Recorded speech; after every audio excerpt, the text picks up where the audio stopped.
নবী আমার বলেন, তোমার সন্তানের বয়স যখন 7 বছর হয়, কত বছর? তখন তোমার সন্তানকে লইয়া তুমি নামাজ পড়ো। হঠাৎ পড়বে।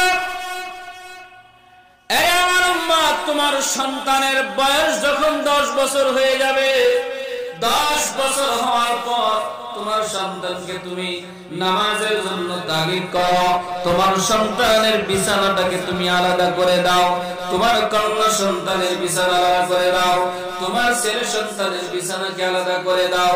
10 বছর বয়সে নামাজ পড়তে বলো, নামাজের আদেশ দাও, নামাজের আদেশ দাও, নামাজের আদেশ দাও। তোমার সন্তান যদি কথা না শুনে, তাহলে তোমার সন্তানকে বিচারের আওতায় নিয়ে আসো, বিচারের আওতায় নিয়ে আসো। বলে বিচার করবে কিভাবে? 10 বছর বয়সে যদি তোমার সন্তান নামাজ না পড়ে, তাহলে তোমার সন্তানকে বেতের আঘাত করো, বেতের আঘাত করো। কয়দিন সন্তানকে বলেছেন, সন্তান নামাজ পড়ো, বাবা নামাজ পড়ো। আল্লাহ পাক রব্বুল আলামিন বলেন, ওয়া'মুর আহলাকা বিস-সালাত, তুমি তোমার পরিবারকে, তোমার আহলকে নামাজের আদেশ করো। আল্লাহ নবীজিকে আদেশ দেন, হে নবী, আপনি আপনার পরিবারকে নামাজের আদেশ করুন।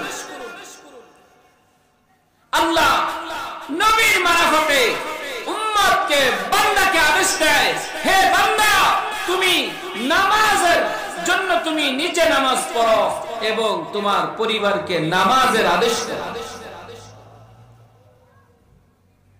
কয়দিন ছেলের পরে নামাজের কথা বলছেন?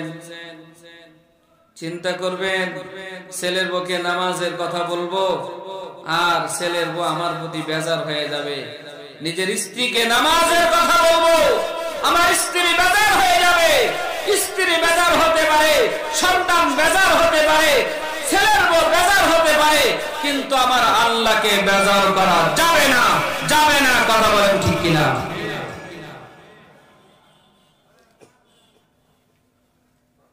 কোথায় আছি মুসলমান?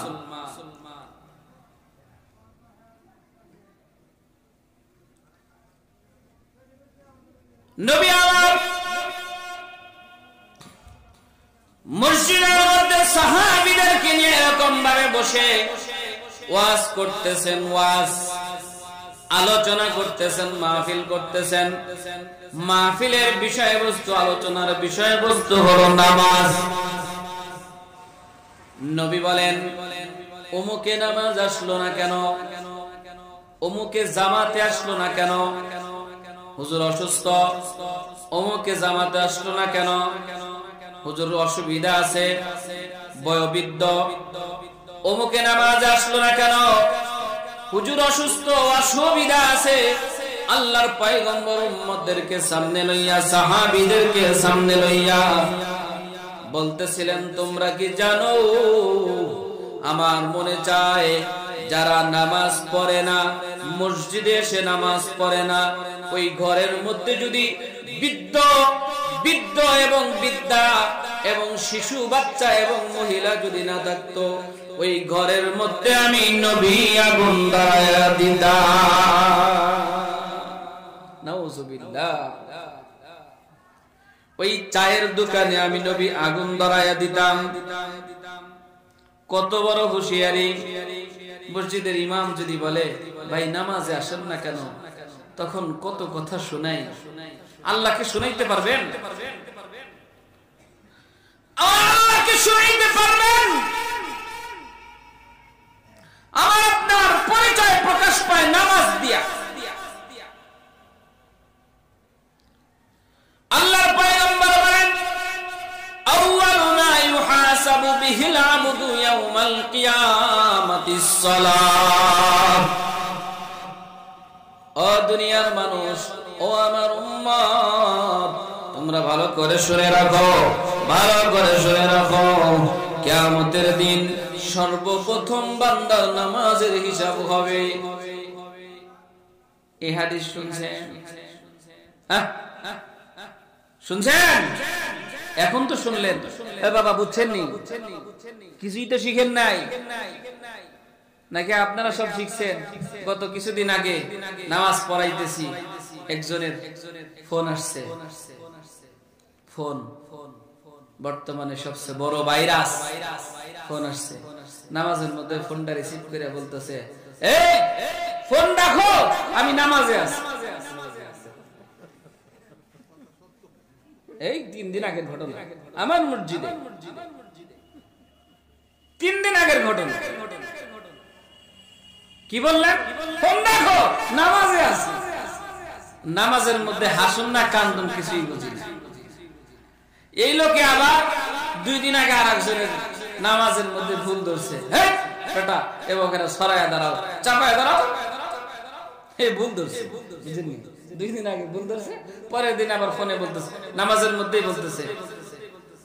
আমি তখন নবীজির হাদিসের কথা মনে হইল, এক সাহাবী মসজিদের মধ্যে আসছে, এসে গ্রাম্য সাহাবী মসজিদের মধ্যে পেশাব করে দিছে, মসজিদের মধ্যে পেশাব করে দিছে। সাহাবীরা একজনে এরকম ভাবে হাতা গুছাইতেছে, বেকল কি করছ? মসজিদের মধ্যে পেশাব করে দিছ, কিছু বলো না? চিল্লাচিল্লি শুরু করছে। নবীজি বলে, এই তাকে ধমক দিও না, সে বুঝে নাই, না বুঝে পেশাব করেছে, সে তো পেশাব করেছে, তোমার কাজ হলো পেশাবকে ধুয়ে দেওয়া। সুবহানাল্লাহ। এটাকে বলে মানবতার ফেরিওয়ালা। মানবতা বিশ্বনবীজি শিখে গেছে। আজকে আমাদের পৃথিবীতে সেকুলাররা, আজকে আমাদের পৃথিবীতে হিন্দুরা, আজকে আমাদের পৃথিবীতে খ্রিস্টানরা মুসলমানদেরকে মানবতা শিখাবে আর 100 বছর পরে একজনিয়া। কথা ঠিক কিনা? মুসলমানদেরকে মানবতা শিখাও। মনে রাখবেন, কিয়ামত পর্যন্ত একটা কথা মনে রাখবেন, মুসলমানদের ভাষার কাছে, মুসলমানদের আওয়াজের কাছে কোন কাফের বেঈমান দাঁড়াইতে পারে নাই, অতীতেও দাঁড়াইতে পারে নাই, বর্তমানে দাঁড়াইতে পারবে না, ভবিষ্যতেও দাঁড়াইতে পারবে না। কোথায় আছেন? খন্দক যুদ্ধের মধ্যে। কোন যুদ্ধ? খন্দক যুদ্ধের মধ্যে। কর্তখনন করা শেষ। এবার সেই গোপন তথ্য যারা নিতে আসে যুদ্ধের ময়দানে, এখনো পৃথিবীর সব রাষ্ট্রের মধ্যে গোয়েন্দা সংস্থা আছে, আছে না নাই? এই গোয়েন্দা সংস্থা রাত্রি বেলায় তাহাজ্জুদের সময় খবর নিতে আসছে যে দেখি মুসলমানদের প্রস্তুতিটা কেমন।